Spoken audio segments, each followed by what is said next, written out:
ಕೇರಳದಲ್ಲಿ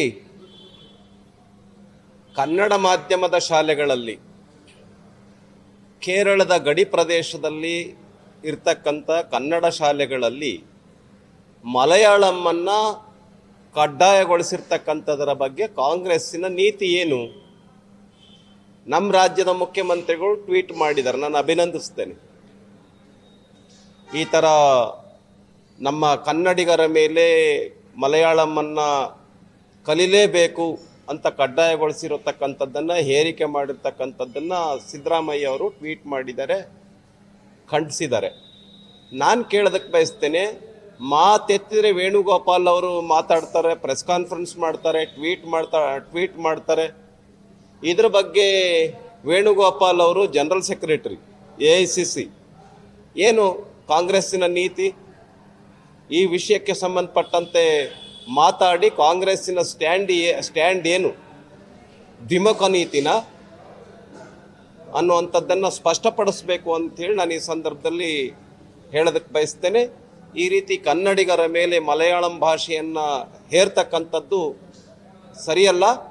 ಈ ಕುರಿತಂತೆ ಕಾಂಗ್ರೆಸ್ ಸರ್ಕಾರ ಸ್ಪಷ್ಟವಾಗಿರ್ತಕ್ಕಂಥ ನಿರ್ಧಾರವನ್ನು ತಿಳಿಸ್ಬೇಕು ಅಂತೇಳಿ ನಾನು ಈ ಸಂದರ್ಭದಲ್ಲಿ ಹೇಳೋದಕ್ಕೆ ಬಯಸ್ತೇನೆ. ಒಂದನೇದು.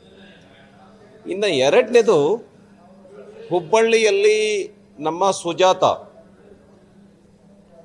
ಸುಜಾತ ಅವರನ್ನು BJP ಕಾರ್ಯಕರ್ತೆಯನ್ನು ಪೊಲೀಸರೇನೆ ಅವರನ್ನು ವಿವಸ್ತ್ರಗೊಳಿಸಿ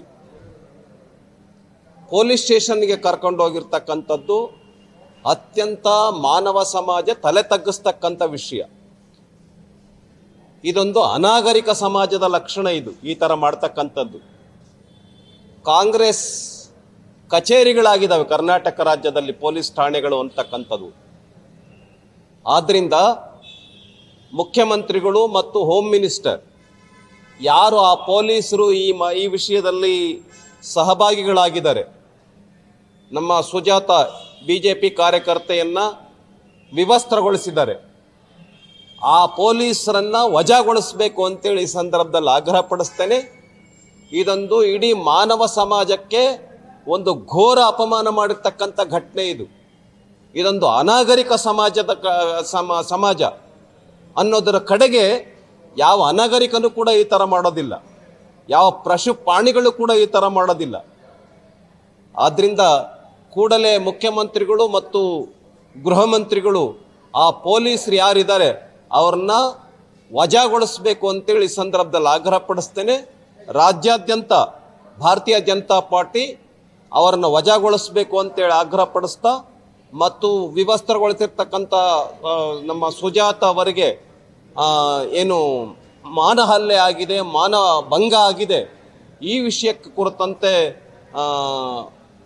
ಪರಿಹಾರವನ್ನು ನೀಡಬೇಕು ಅಂತೇಳಿ ಈ ಸಂದರ್ಭದಲ್ಲಿ ನಾನು ಆಗ್ರಹ ಪಡಿಸ್ತೇನೆ.